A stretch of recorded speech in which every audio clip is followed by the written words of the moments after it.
Hey, what is up guys, Murgerman4 here, and today I'm going to be discussing my thoughts on perhaps the most infamous season in Doctor Who's history, Season 24. It was the start of a brand new era, and one which would eventually conclude the show's original run, and I think it's fair to say that it got off to a bit of a rough start. For decades, it's been seen as the sort of black sheep of Doctor Who, and to be perfectly honest, that's not an assessment I disagree with. But, with over 30 years since the season's original broadcast, maybe it's time to reassess it. So, why don't we find out if Season 24 has more to offer than I previously thought.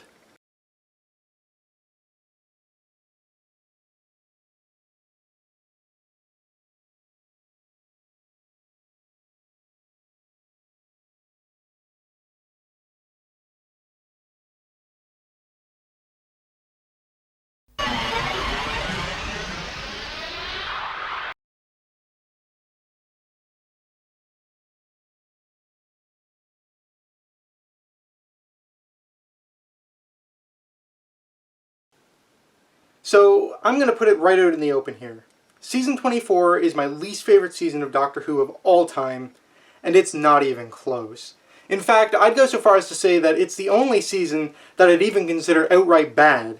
Every other season is, at a bare minimum, okay. Sylvester McCoy isn't my least favorite Doctor by any stretch, but most of what I like about his incarnation comes from his later seasons, or at least it's emphasized more by them.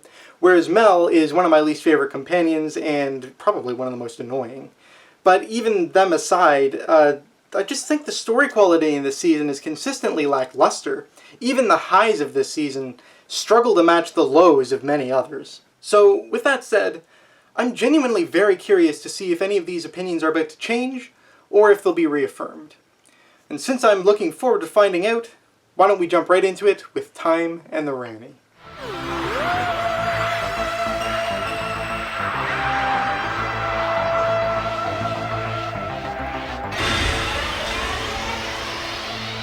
Yeah, this season doesn't get off to the best start, does it? Time and the Rani is a bit of an infamous one, and is widely considered to be one of the worst stories in the show's history.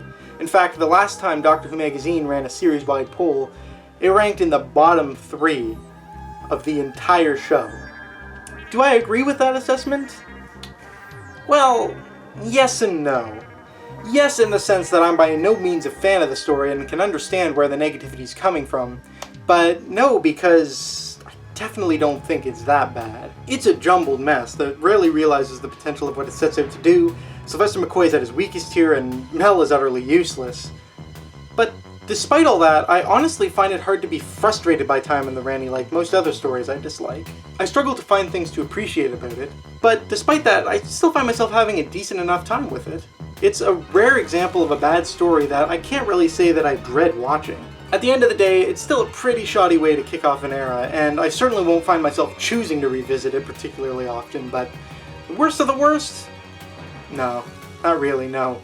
Poor, definitely, but not awful. And so, I'm going to be giving it a 4 out of 10.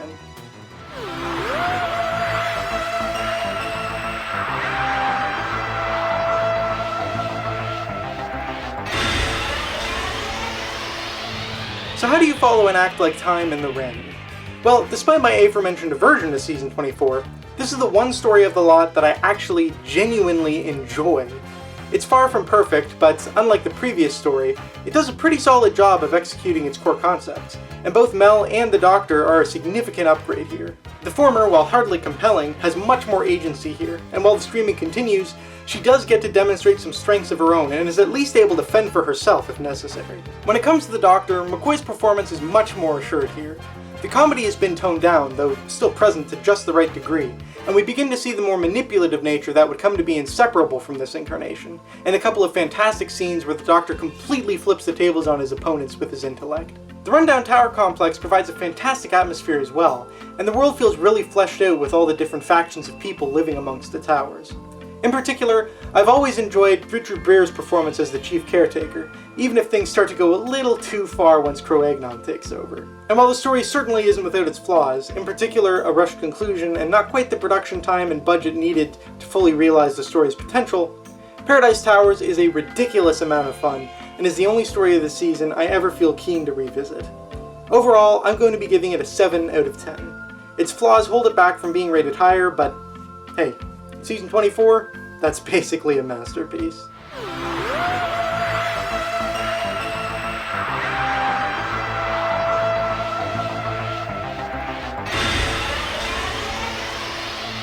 I'm honestly not even sure where to begin with Delta and the Bannermen. It's a strange story, to say the least.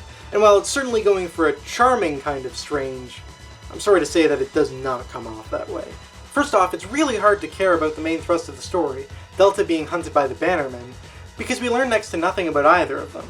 We're just kind of thrust into the middle of things, and sure, we're told that Delta is the last of her species, but we're not really given anything to care about her as an individual, and the lack of establishment also means that the Bannermen fail to come across as anything other than generic baddies. This might be fine if the setting and guest cast were interesting, but they're just not.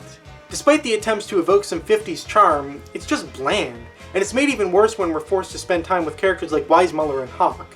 Characters who not only have zero bearing on the story at hand, but aren't even entertaining to spend time with. And don't even get me started on Billy, who not only accepts a strange alien baby with zero questions asked, but also decides to go off to live a new life in outer space with an alien who he's just met, and also change his species in the process after, what, a single day? The logic here is baffling. You'd expect there to be at least a little bit of internal conflict. I really only have 2 compliments to give Delta and the Bannermen. Ray is a great character, and the final scene of episode 2 is genuinely some of the best material of the season. But beyond that, it's just a huge miss for me. Look, it's not the worst story ever, but 3 out of 10 certainly isn't something to be proud of.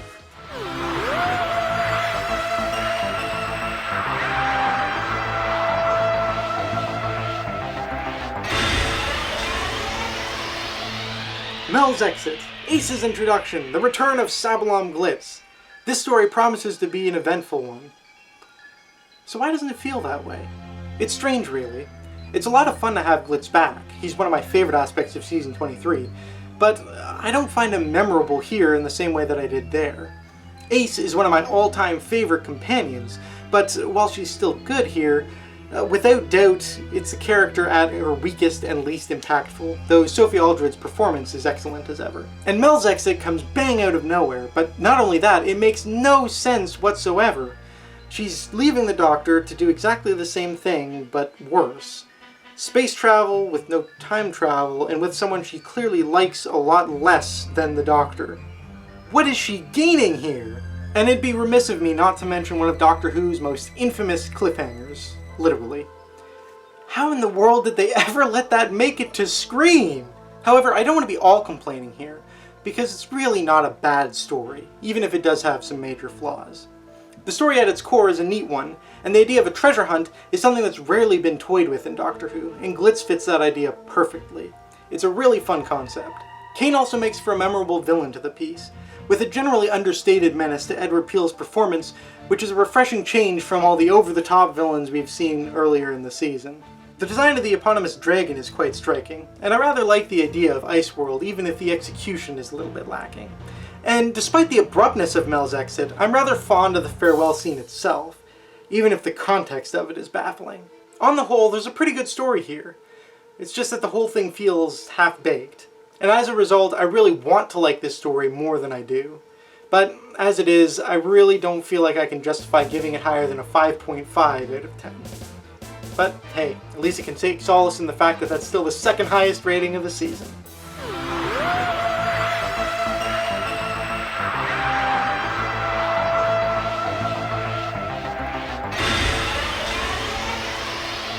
So, yeah, I'm sorry to say that my thoughts on Season 24 have not changed all that much. I think it was slightly better than I remembered. Both Time in the Rani and Paradise Towers went up half a point from when I last saw them. And Mel is nowhere near as bad as I had in my head. She's mostly fine after Time in the Rani. But this season is most definitely still not for me, and most definitely still remains without competition at the bottom. It's a bit of a shame given how much I enjoy Seasons 25 and 26, but I guess Season 24 stumbled so that they could run. At the very least, we can only go up from here, whichever season comes out next. But now it's time to rank the stories of the season and compare to the other seasons I've reviewed so far. The best of the season is Paradise Towers with a 7 out of 10. Next comes Dragonfire with a 5.5 out of 10, followed by Time in the Rani with a 4 out of 10, and finally Delta and the Bannermen with a 3 out of 10. The total average comes out to a mere 4.88 out of 10. And unless something drastically changes in my opinions of one of the other seasons, it's the one and only season that has ever had an average below a 5 out of 10. And with a score like that, how does it compare to the other 8 seasons I've reviewed so far? I'll give you 3 guesses. Yeah, there's no beating around the bush with this one. It's dead last. Unfortunately, its low score is going to give a major hit to lots of other categories as well. For instance, it drops the 80s average down to a 6.88 out of 10, and drags Sylvester McCoy from the top position in the Doctor ranking down to second last, with a new average of 6.63 out of 10. In terms of Season 24's writers, Ian Briggs has dropped from his position in the top 5 all the way down to 17th, with an average of 7.25, directly followed by Stephen Wyatt with a 7 out of 10, Pip and Jane Baker moving to 23rd place with 6.17 out of 10, and finally Malcolm Cole comes in at 27th, the second lowest position, with a score of 3 out of 10. As with the 80s on the whole, John Nathan Turner's average as producer drops down to 6.88 out of 10, while script editor Andrew Cartmel follows Sylvester McCoy's lead with his 6.63 out of 10, also dropping him from first to second last place. This season's directors, unsurprisingly, also don't fare the best, with the exception of Nicholas Mallet remaining in the top 10 directors in 7th place with an average of 8 out of 10, whereas Chris Clough's average is brought down to a 5.75 out of 10, bringing him to 19th place.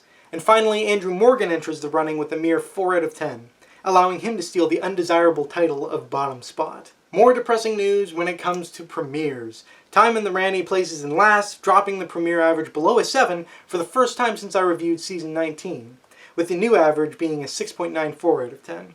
Dragonfire fares slightly better in the finale category, coming 7th out of 9, but it still drops the finale average slightly to a 6.44 out of 10. And now it comes to the top and bottom 10s. And I'm sure it'll come as a surprise to nobody that none of Season 24's stories managed to crack the top 10. Not even close. Paradise Towers doesn't even make the top 30. Whereas 3 stories, in other words 75% of the season, make for new additions in the bottom 10. Ironically enough, the exact opposite of what happens with the last McCoy season I reviewed, Season 26, which had 3/4 of its season in the top 10 and none in the bottom. In any case, Dragonfire places 7th from the bottom, Time in the Rani placing 4th from the bottom, and Delta and the Bannermen 2nd. In terms of the overall ranking, that means, out of 47 stories, Paradise Towers is in 31st, Dragonfire 41st, Time in the Rani 44th, and Delta and the Bannermen 46th. All of them in the bottom third of stories that I've reviewed so far. And I guess that's it for my thoughts and opinions on Season 24. I really did want to enjoy this season more this time around, but I guess my memory was pretty accurate after all. It's just not to my tastes in the slightest. But at least I can take some solace in the fact that it paved the way for 2 seasons that I adore. And hey, I enjoy Paradise Towers, so it's not all bad. But with that, I hope you enjoyed my review, and please leave your thoughts on Season 24 down in the comments below. Mergaman 4, over and out, and I'll see you guys later.